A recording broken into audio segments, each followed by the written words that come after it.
trying to implement Kyrie Irving and get him on board and comfortable with everybody. But they're a better basketball team. San Antonio's lost 14 straight games, so unless you just completely take it for granted, this should be a victory.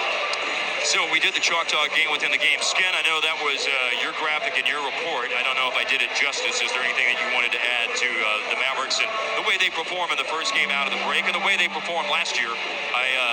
Part of the graphic was off the screen, so I couldn't read it completely clearly. I believe it said they were 8-2 in the first 10 games out of the break last year. Is that correct? No, you're exactly right, Followill. And that's kind of part of all of this, right, is them getting off. I mean, if you look at that run they had last year that took them all the way to the Western Conference Finals, this is the time where they were forging their identity. Back then, it was a defensive identity, and we know that needs to get better for this team. Right now, it's a Kyrie, Luka identity. And if those guys can lead this team to an 8-2 start out the gate here, I think we could be on to some really great things here in the final stretch of the season. The biggest component is how healthy Maxi Kleber will be. Oh, yes. And whether or not this team can be better in the paint defensively. I mean, they're the worst team in the league as far as giving up points in the paint. That's not winning basketball. Well, the players are out on the floor now, obviously getting ready for the start of tonight's game. I'm with you, Hart. Let's, from a health standpoint, is it going to be a nervous first few minutes to make sure that everything is A-OK related to condensation on the floor? Yeah, you never want to put the players in harm's way. And that's why I think it's okay to start, because I don't think the officials and the people that are in charge of this kind of a situation would allow otherwise. Officially 7:58, so an 18-minute delay to start tonight's game. And here we go, Mavs and Spurs. They'll see a lot of each other between now and the end of the season. And you can't say that had anything to do with what was on the floor. Luka obviously missed it. You never know. Maybe right at the end. Maybe so. Yeah, the ball was a little wet, and he just slung it over there to the upper deck. That was a heater. Here is an entry pass, and Bates Diop working inside. Missed a layup attempt, and Luka has a rebound. Well, I'll say for San Antonio right away, they play hard in spite of where they are as a team, 14 and something. Good ball movement here. And now Green has an opportunity to shoot one he did not have a moment ago when that pass went out of bounds, and he misses on the corner three. To answer your question, 14 and 45, the record for San Antonio. That's written down. And that looked like an entry pass to Reggie Bullock there. Spacing was bad for San Antonio. San Antonio was 12 and 23 when they defeated the New York Knicks right before the Mavs played down there on New Year's Eve. The Mavs won that game, nail-biter 116-115, and that has since started a stretch for San Antonio where they've lost 22 out of 24 games. Way off target for Keldon Johnson. We've seen a lot of close games between the two of these teams over the years. I mean, you can go back 10 years, and these two teams, for whatever reason, when they play each other neck and neck, nip and tuck.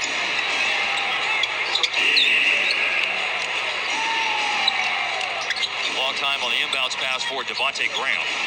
Graham's getting a chance to play more now with San Antonio, an opportunity he did not have with New Orleans, as Zach Collins misses a perimeter jumper. Well, Graham can play. He's played well for 3 or 4 games for the Spurs. And we saw it in the past with Charlotte and previously with New Orleans before he gets married this year. Nice roll for Luka, and the Mavericks are on the board. You talk about getting exactly where you want to get the shot that you want. That's what he did there. The aforementioned Devontae Graham with the pass inside.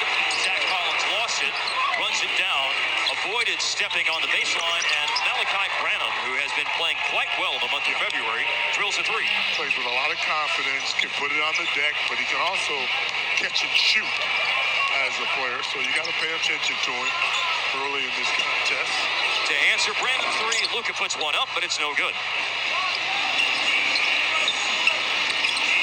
Branham was a first-round draft pick, 20th out of Ohio State. He played 1 year there. And it's a score inside for Keldon Johnson. There's just something about playing against teams that have nothing to lose. They're difficult to play against. They play so free and loose. Kyrie Irving inside. He had 36 points in his one and only game at American Airlines Center. That was in a loss last week to the Minnesota Timberwolves. And he has an opportunity for his first points of tonight's game, driving and drawing a foul on Zach Collins, his first. One of the few players that took the All-Star game serious, I guess. Yes. 32, I guess, in the All-Star game. They were leaning in hard on the exhibition elements of that game. I mean, I'm not going to say one way or another whether or not you're supposed to take it serious, but he did. Yeah. Coach Malone from Denver noticed that and had a comment about that. So, for whatever it's worth. My contribution to that would be that because Kyrie scored 32, I was curious about the Maverick All-Star game record. It confirmed it was what I thought it was, 29 by Rowe in 1987, and we'll have more on that later on tonight. But I went down the YouTube wormhole of watching highlights of the 1987 All-Star game. Yeah. It was different then. I'm just saying. I got competed. Yeah. I mean, the reason Rowe ended up on the foul line with no time left on the clock at the end of regulation is because like 3 dudes fouled him going to the basket. It was different. Times change. Nice. Foul. Ass. Beautiful. Josh Green on the money to Dwight Powell for the jam. Yeah, he's obviously normally on the end of one of those dunks. Excellent pass. The heave from the corner by Keldon Johnson is good. Well, he's the guy that they're going to build around, for sure. Great offensive player, very strong body. And plays a lot bigger than his size. He can get buckets. Oh, wow. Round base Dion. Kyrie going back to the free throw line. They'll build around Keldon Johnson and whoever they draft this summer. Whoever that may be. Here's that alley-oop, Skin. That's just so beautiful, man. He put it exactly where Dwight could easily finish. Right over Keldon's outstretched arms. Oh, that's not Keldon. That's Branham, I believe. Branham there, Yep. You're right. Rare, the Mavericks get easy buckets, so that's always a positive. And we see a lot more running here in this final 2 months of the season. Yeah, I think we will. Saw that on that long road trip before the All-Star break. The Mavs had a couple of games, Harp, where they had over 20-plus fast break points. Talked a lot about the fast break situation. Back-to-back games, they were up in fast break points, which I think is important. First things teams try to take away is Kyrie gets both of them. Is easy bucket come playoff time. That's what your number one goal is. In 4 games and change with the Mavericks, Kyrie is 22 of 22 on the free throw line. Branham had a brief exit from the game. Whatever Greg Popovich needed to say, he said, and Branham is back at the scores table. Doug McDermott getting a little bit of run right now. And here are the Mavericks speaking and running. That's what they're doing off a miss by San Antonio. Lost ball in the paint, picked up by Johnson. Outstanding defense in transition by the Spurs. Low pass, too low for Zach Collins on the pass by Keldon Johnson. Picked up by Josh Green, cleared for takeoff and landing.